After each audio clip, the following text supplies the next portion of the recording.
भारत ने हिला डाला। सबको अब बन जाएगा महाशक्ति मुकाबला ऐसा कि दुश्मन भी कांप जाएगा। वायुसेना के बेड़े में शामिल होगा एआई फाइटर जेट, जो दुश्मन को मिनटों में धूल चट्टाने की ताकत रखता है। सुबह कुछ अलग थी। एयरबेस पर सन्नाटा पसरा था, लेकिन अंदरूनी हलचल किसी तूफान से कम नहीं थी। वर्षों तक चली रणनीतिक बैठकों, गुप्त परीक्षणों और अनगिनत परीक्षण उड़ानों के बाद अब वक्त आ गया था उस मिशन का जिसे पूरे देश की रक्षा नीति में एक अदृश्य और निर्णायक मोड़ माना जा रहा था। परिवर्तन यह केवल एक शब्द नहीं, बल्कि भारतीय वायुसेना के भविष्य का कोडनेम बन चुका था। और इस परिवर्तन की शुरुआत होनी एक ऐसे जेट से जिसे केवल गिने चुने देश ही अपने बेड़े में शामिल कर सके। Sukhoi fighter jet. भारत में इसके आगमन की खबर दोस्तों आगे बढ़ने से पहले वीडियो को एक लाइक और चैनल को सब्सक्राइब जरूर से करें, ताकि हमें और वीडियो बनाने में मदद कर सके। पहले दिन सिर्फ 4 लोगों को थी। वायुसेना प्रमुख, राष्ट्रीय सुरक्षा सलाहकार, प्रधानमंत्री और मिशन निदेशक। बाकी देश के लिए यह एक रूटीन टेक्निकल ट्रायल माना गया।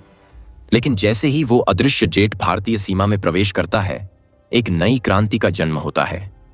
एयरबेस के हर स्कैनर, हर रडार, हर सिग्नलिंग सिस्टम को पूरी तरह से शांत कर देने वाला यह जेट किसी वैज्ञानिक चमत्कार से कम नहीं था। और इसके साथ भारत में शुरू हो रही थी वायु शक्ति की वो नई परिभाषा जो केवल टैंक फोर्स या बमों से नहीं, तकनीक, डेटा और अदृश्य हमलों से परिभाषित होने वाली थी। लेकिन यह परिवर्तन अचानक नहीं आया था।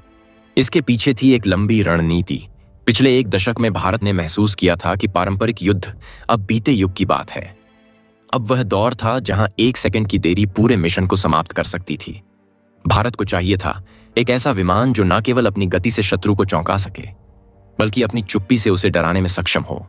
और यहीं से जन्म हुआ वायु क्रांति कार्यक्रम का। F-35 के आते ही सबसे पहला बदलाव वायुसेना की रणनीतिक सोच में आया। अब मिशन केवल टारगेट डिस्ट्रक्शन तक सीमित नहीं थे। अब बात हो रही थी मल्टी डोमेन ऑपरेशंस की, जहां हवाई हमला, साइबर अटैक, इलेक्ट्रॉनिक वॉरफेयर और स्पेस इंटेलिजेंस एक साथ जुड़े होते। F-35 का हेलमेट, जो पायलट को 360 डिग्री दृष्टि देता था, अब एक तिलस्मी नेत्र बन चुका था।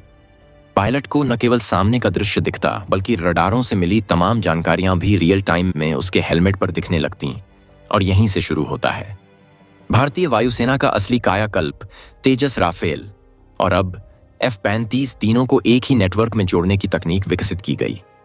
भारतीय वैज्ञानिकों और DRDO ने इसे एकीकृत वायु संचालन नेटवर्क का नाम दिया। अब हर जेट एक दूसरे से जुड़ा था, जैसे एक जीवित तंत्र। एक विमान जो देखे वो दूसरा नष्ट करे और तीसरा वापस लौटकर जानकारी साझा करे। यह अब केवल कल्पना नहीं, भारत की ताकत है। लेकिन इस बदलाव को स्वीकारना हर किसी के लिए आसान नहीं था। एयरबेस पर तैनात कई वरिष्ठ पायलटों को नई तकनीक से डर लगने लगा। क्या अब हमारी आंखों पर हेलमेट के चश्मे हुक्म चलाएंगे?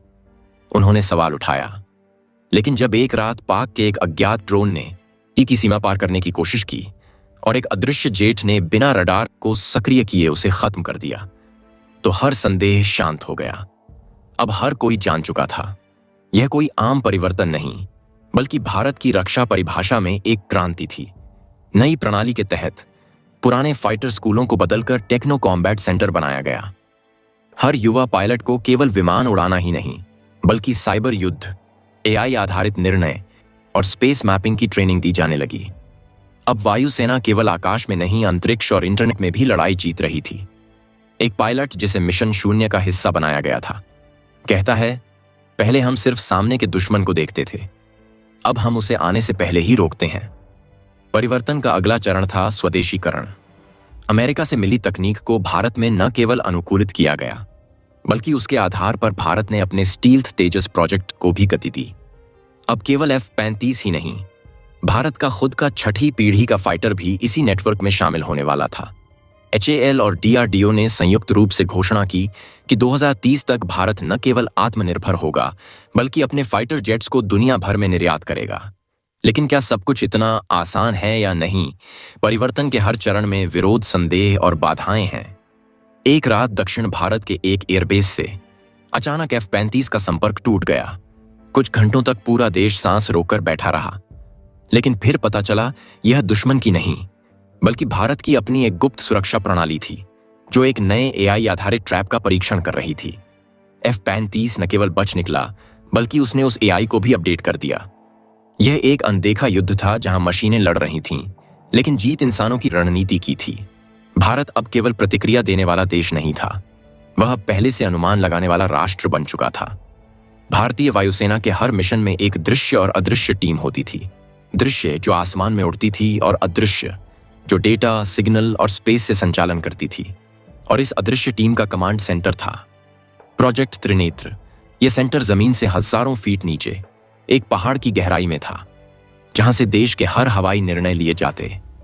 इस परिवर्तन ने दुनिया की नजरों में भी भारत को नए दृष्टिकोण से स्थापित किया। अब जब भारत अपनी वायु शक्ति का प्रदर्शन करता तो दुनिया केवल उसके विमान नहीं, उसकी दृष्टि देखती। यूएन में एक बार एक रिपोर्टर ने पूछा, आपके पास इतने सीमित संसाधन हैं, फिर भी आपने राफेल को इस तरह इस्तेमाल किया कि अमेरिका भी चौंक गया। जवाब मिला, हम संसाधनों से नहीं, संकल्प से युद्ध लड़ते हैं। और जैसे जैसे यह परिवर्तन अपने अंतिम चरण में पहुंचा, भारत ने एक और साहसिक कदम उठाया। F-35 आधारित AI पायलट प्रोजेक्ट। एक मिशन में इंसानी पायलट की जगह एक AI ने जेट उड़ाया, युद्ध का विश्लेषण किया, लक्ष्य साधा और वापस लौटा। वायुसेना प्रमुख ने घोषणा की, अब हम मानव और मशीन के बीच संतुलन बना चुके हैं। परिवर्तन अब पूरा हो चुका है। भारत की वायुसेना जो कभी केवल लड़ाई का हिस्सा थी, अब युद्ध की दिशा तय करने वाली शक्ति बन चुकी थी। अदृश्यता, डेटा युद्ध, सटीक हमले और आत्मनिर्भरता, इन 4 स्तंभों पर खड़ा था भारत का नया वायु भविष्य। और जब अंतिम समीक्षा बैठक में प्रधानमंत्री ने पूछा, क्या हम तैयार हैं, तो वायुसेना प्रमुख ने मुस्कुराकर कहा, हम नहीं सर, अब दुश्मन तैयार नहीं है। देश की नई वायु शक्ति की तस्वीर जैसे ही दुनिया के सामने आई, कई बड़े देशों की खुफिया एजेंसियां चौंक उठीं। भारत, जो अब तक एक रक्षा उपयोगकर्ता के रूप में देखा जाता था, अचानक एक रणनीतिक प्रवर्तक बन गया था। वायुसेना की ताकत अब केवल लड़ाकू विमानों में नहीं, बल्कि उसकी अदृश्यता, नेटवर्क वॉरफेयर और कृत्रिम बुद्धिमत्ता आधारित निर्णय प्रणाली में थी। अमेरिका ने जब देखा कि भारत राफेल और स्टील्थ जेट का उपयोग एक हाइब्रिड कॉम्बैट प्लेटफॉर्म की तरह कर रहा है, तो पेंटागन के विश्लेषकों ने इसे the Indian doctrine of invisible supremacy नाम दिया। पर यह परिवर्तन केवल तकनीक का नहीं था, यह मानसिकता का था। वायुसेना का हर सदस्य अब केवल एक सैनिक नहीं, एक विश्लेषक, सैकतनीडी की एक तकनीकी योद्धा और एक रणनीतिक विद्वान बन चुका था। हर मिशन से पहले मशीनें नहीं, बल्कि मानवीय टीमें युद्ध के सिमुलेशन करती, संभावनाएं परखती और युद्ध जीतने के 1000 से अधिक तरीके खोजती। युद्ध से पहले युद्ध जीतना, यही भारत का नया मंत्र है।